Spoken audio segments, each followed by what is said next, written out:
costumes, painted faces, noisemakers, and good-natured fun.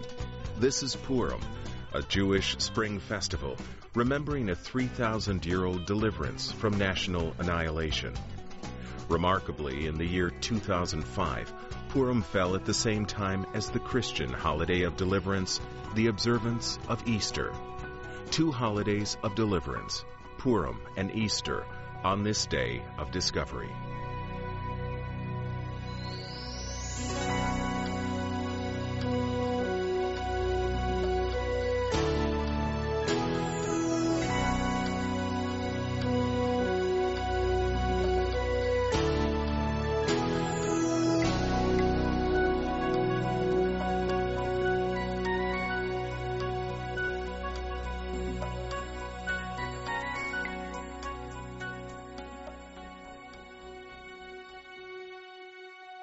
This is the land of the Bible, modern Israel, whose ancient national history is frequently remembered with religious holidays and celebrations. Sometimes these holidays converge in ways that only a calendar maker can explain. In 2005, the Christian observance of Easter coincided with the Jewish festival of Purim. Ironically, the antics of Purim were celebrated on the same weekend as the solemn Christian holidays of Good Friday and Easter. The last time this happened was in 1910. Strange as it seems, they will converge again in 3 years, and then not again until the year 2113. Day of Discovery's Mart D. Hahn and Jimmy D. Young were in Israel for these two holidays of deliverance to consider their ongoing meaning and experience the drama created by this intermingling of religious memories. Okay, you gotta no watch. Every time it works. Look at the crowd gather on Purim holiday festive season. Really a great time. Brings out everybody here on Ben Yehuda Street. It's crowded, isn't it? It really is. A lot is. of people around. This is great. How much more money you got, Jim? I'm not sure how long we can keep them playing. Wait a minute. Just one more time, see if I can get it. Somebody. There it goes.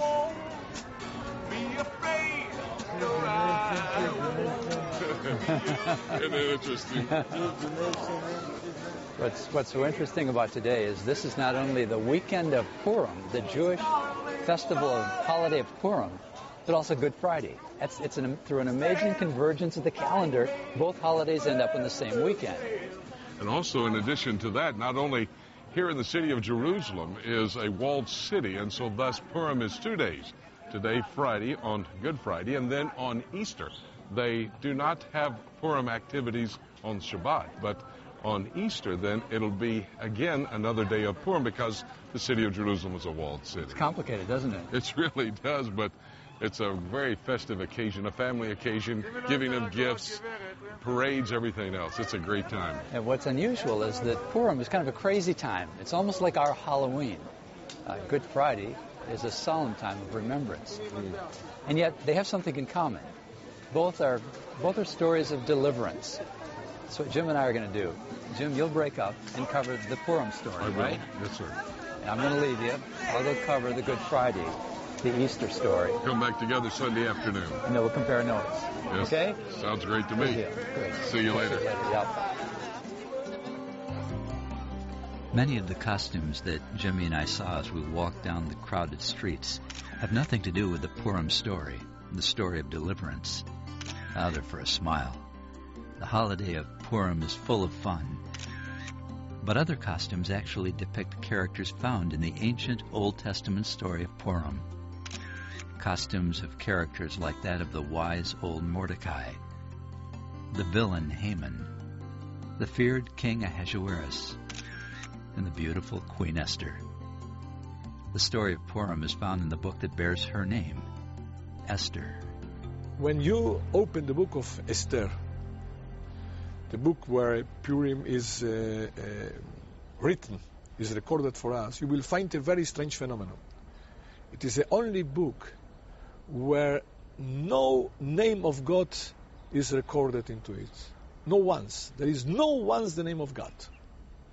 It's very strange. The book of Esther has been one of the most investigated, commented on, interpreted books of the Bible, because beyond pure literary value, as a small, little, nice tale, there's so many other elements in it. Because of Queen Esther's role in this story of rescue and deliverance, there are hospitals today all over the world that bear her name. We're here on the grounds of Hadassah Hospital, located on Mount Scopus here in Jerusalem, established in the 1930s as a place of rescue. Hadassah, the Jewish name for Queen Esther. Esther, the heroine of the book of Esther in the Bible, the Old Testament. The element of deliverance in the book of Esther is epitomized by a phrase in Hebrew, v'nahafochu, which appears twice, just the opposite. In other words, a person should have hope and faith that even when all things look dark, when logically speaking you cannot see an exit or the proper path, keep it up. Don't let yourself down. Don't let your friends and family down. Keep it up, because just from the opposite will come the deliverance. That is something that is amazing in the book of Esther, because the way it's described, the Jews don't have a chance. There was also a villain in the book of Esther. His name was Haman. He was number 2 in the Persian Empire under King Ahasuerus. And one day, as he entered the gate of the city, Queen Esther's cousin, Mordecai, failed to bow to Haman. This very much disturbed Haman. He met with the king, and they came up with a plan to kill all the Jews in his kingdom, in his empire. And it's interesting, the scroll of Esther recounts the whole story of how this incredible drama took place. It's full of all kinds of twists and turns. And it's very tense reading. It's full of a lot of turnabout. It's written in the style of a modern-day cliffhanger. And the hero of the story certainly is Mordecai, who was the Jew who refused to bow down to Haman. Well, as I said, for such a time as this, Queen Esther had come into the kingdom. And she decided, if I perish, I perish, but I must go to my husband and explain about my people and do what I can to rescue my people. There's a last chapter in the book of Esther. The evil one, the number 2 in the Persian Empire, Haman, with those gallows that had been prepared for Mordecai, his destiny was to die upon those same gallows. And then it was at that time that the holy day that is celebrated throughout the centuries, since that time, every year by the Jewish people around the world, Purim was established, a celebration of rescue from the evil one. So the Jews accepted the custom which had begun as Mordecai had written to them, because Haman, the enemy of all the Jews, had plotted against the Jews to annihilate them, and had cast Pur, that is, the lot, to consume them and destroy them. But when Esther came before the king, he commanded by letter that this wicked plot which Haman had devised against the Jews should return on his own head, and that he and his sons should be hanged on the gallows. So they called these days Purim, after the name Pur. Esther chapter 9. In Jerusalem's great synagogue, as in synagogues throughout the world, the story of Purim is remembered on this weekend by the reading of the entire book or scroll of Esther, with everyone's participation. As the scroll is read, and the villain Haman is mentioned, the people boo and make noise. But when the names Mordecai and Esther are read, the people cheer. In Jewish neighborhoods, the Purim celebration continues, with costumes, street theater, and with a unique kind of pastry called Haman's ears, a triangular-shaped pastry eaten to insult the memory of Haman. On this Purim afternoon, we've been traveling through Ben Yehuda Street looking for some Haman's ears, and finally have found some here. Svi is the owner, and the chief baker here at the shop. Yeah. It's good to see you, sir. Chag Sameach. Chag Sameach. It's great to be here. Yeah. Now, the Haman's ear, very popular at the time of Purim. Yeah. Let me see how good they taste here. You made these. I make this, yeah. That is blueberry. I was just getting ready to say, that's delicious. The taste. Thank you. Like the taste? I like the taste very much. Congratulations. Thank you. Great job. Thank you. Thank you so much. Chag Sameach. Chag Sameach. All the best. And here in Ben Yehuda Street, you see people all over the street looking for Haman's ears in their celebration of Purim. Marvelous time to think about how the Jews were rescued many years ago from the wicked man Haman. And so this story of deliverance brought about the festival of Purim, as recorded in the book of Esther. The Jews established and imposed it upon themselves and their descendants and all who would join them, that without fail they should celebrate these 2 days every year, according to the written instructions and according to the prescribed time, that these days should be remembered and kept throughout every generation, every family, every province, and every city, that these days of Purim should not fail to be observed among the Jews, and that the memory of them should not perish among their descendants. Esther chapter 9. Our rabbis say that when Messiah comes, when redemption is here, all the holidays will be done away with. There's no more need for them except for Purim. Why? Because Purim is the holiday of the Jewish people, of Jewish peoplehood. When you have a story like Purim, which is all different incidents that don't seem to make any sense, and you're looking at it from one level, it seems to be coincidence. But if you can see it from a little bit higher, you can see that it's all one woven tapestry, and all the pieces work together perfectly, because God's plan, as we certainly understand from the continuity of Jewish history, is that the Jewish people will never be abandoned. They are the constant factor in His plan for humanity to make His name known for all mankind. Behind the scenes of history, there is a very big producer or a very big power that is working through history, through what appears to be an intrigue, what appears to be some kind of a familial quarrel.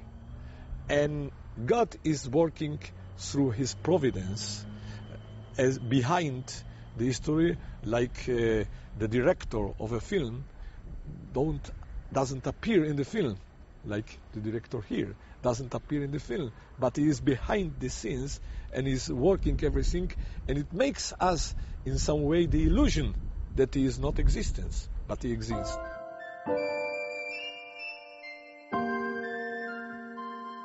While the weekend celebration of Purim continued in Jerusalem, I took the turn to another site and another story of deliverance. I retraced an event that took place here almost 2,000 years ago on the Mount of Olives, just opposite the old city of Jerusalem. 5 days ago, this street was filled with people that had a Purim-like atmosphere to it. Christians from all over the world came here, moved down this roadway in remembrance of an event that happened 2,000 years ago right here. We call it today Palm Sunday.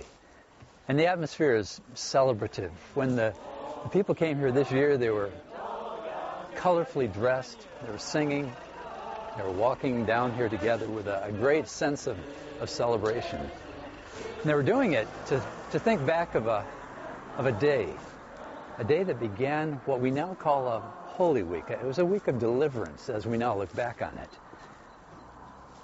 It started when a man named Jesus, a teacher who had been in the Galilee for almost 3 years, gaining great attention through his miracles, through his teaching. And he came here to the city. He came to Bethpage, backside of the Mount of Olives. And then he and his disciples came down into the city, down this very path probably. The people the people anticipated his coming. They heard that Jesus of Nazareth was coming, and there was this great sense of anticipation, and they took palm branches off the trees and they threw them down, and they were crying out, "Hosanna, Hosanna," which means, we think something like, "Rescue us, we pray." It was also an exclamation of praise to the one that they regarded as the long-anticipated Messiah, the King of Israel, who they believed was now coming to take the government and to relieve them from the Roman occupation.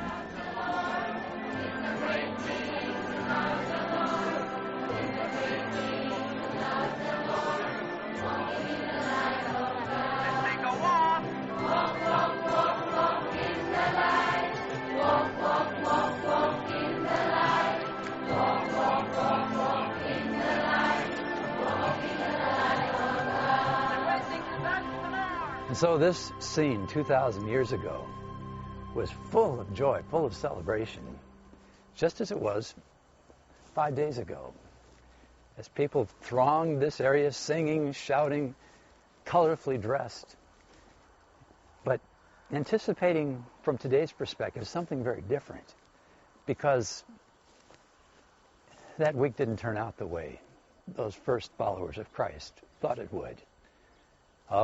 They were delivered, but not in the way they expected.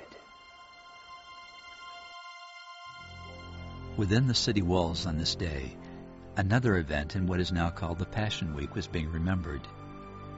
Jesus, after being welcomed into the city as king on Palm Sunday, found the celebration ending very quickly. He angered the religious leaders again and was betrayed into their hands by one of his disciples, Judas. Jesus was then put on trial and sentenced to die by crucifixion.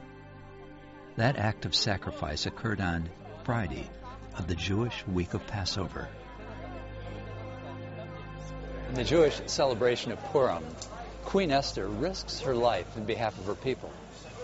Later, the adversary, the antagonist Haman, his death is wildly celebrated with noisemakers. Well, there's a link between the story of Purim and the celebration here today. We're in the Old City on Good Friday, on the Via Dolorosa, the Way of the Cross. As we've been standing here this morning, waves of Christians have been coming by, remembering their most holy day, the day 2,000 years ago when Jesus of Nazareth came into Jerusalem and showed his willingness not just to risk his life in behalf of his people, but to suffer and die. Men and women have come here from all over the world to the old city of Jerusalem to remember those events that are celebrated ever since throughout the world. Now when evening had come, there came a rich man from Arimathea named Joseph, who himself had also become a disciple of Jesus. This man went to Pilate and asked for the body of Jesus. Then Pilate commanded the body to be given to him. When Joseph had taken the body, he wrapped it in a clean linen cloth and laid it in his new tomb, which he had hewn out of the rock. And he rolled a large stone against the door of the tomb and departed. Matthew chapter 27. Easter morning in Jerusalem. Resurrection Sunday. At sunrise, I joined with other followers of Christ at what is called the Garden Tomb. As I looked around, I realized these people had come from all over the world and were speaking many languages. We all funneled down the entrance lane to the place sometimes referred to as Gordon's Tomb. While many archaeologists don't believe it is actually the tomb provided for Jesus by Joseph of Arimathea, it is still one of the most peaceful locations in Jerusalem. The tomb itself is close enough to the biblical description to help one remember Jesus' burial. While this celebration was more reserved and sober than the festivities of Purim, there was a sense of quiet joy as worshipers contemplated the meaning of the resurrection of Christ from a tomb like this 2,000 years ago. A worship service with songs and scripture began with the first rays of the morning sun. Together we remembered what the New Testament portrays as the most significant deliverance in history.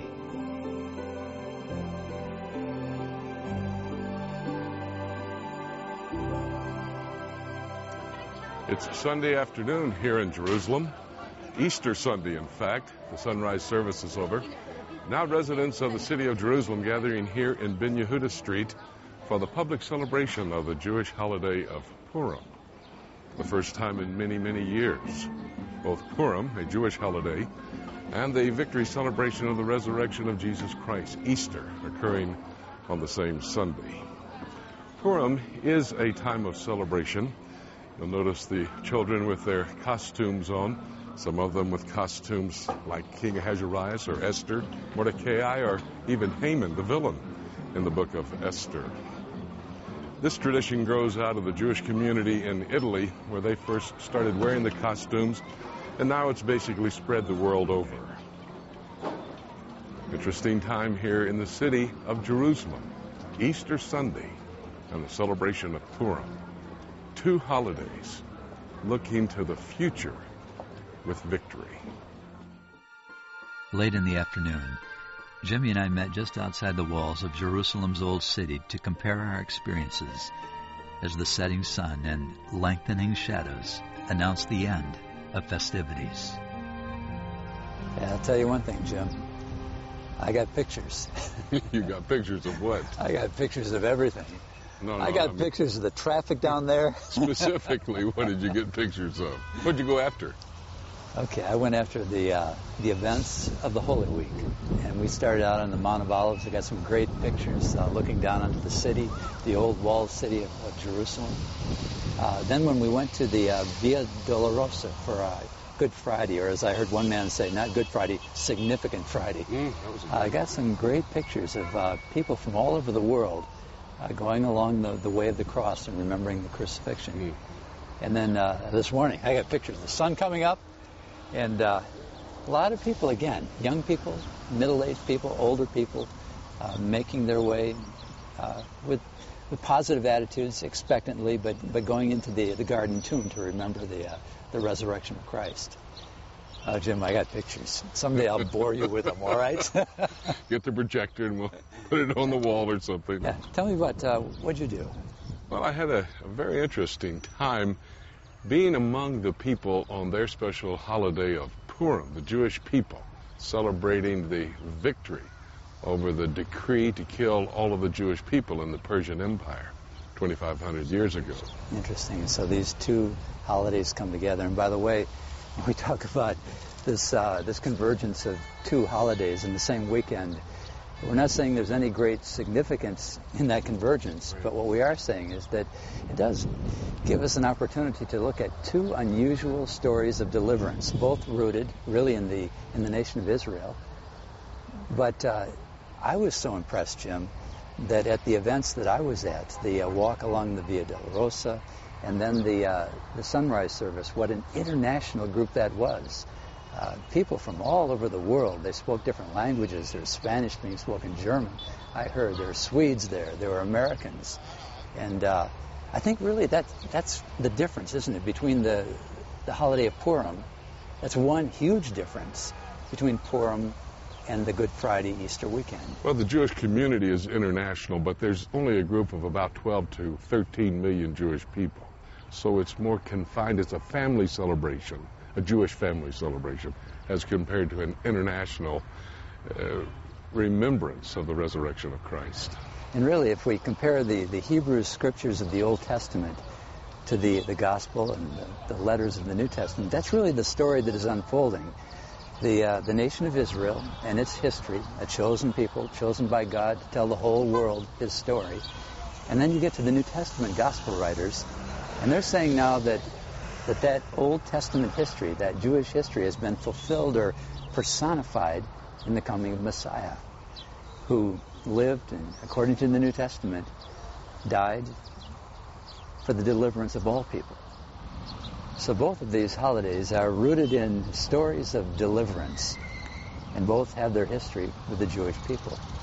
And yet as we move from the story of Purim and of Esther and Mordecai to the New Testament story of Jesus, his life, his voluntary death, this amazing miracle of resurrection on the third day, we find ourselves with the kind of result that I saw as people from all over the world celebrated together in remembrance. Purim, primarily a national day of deliverance, a memory of God's ability to protect his people.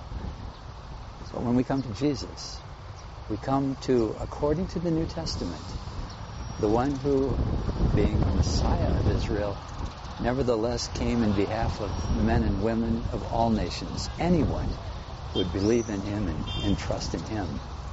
In both cases, there is reason for great enthusiasm, great joy, and great hope for those who trust in the God who showed himself through the life of Esther and then ultimately through the life of his son.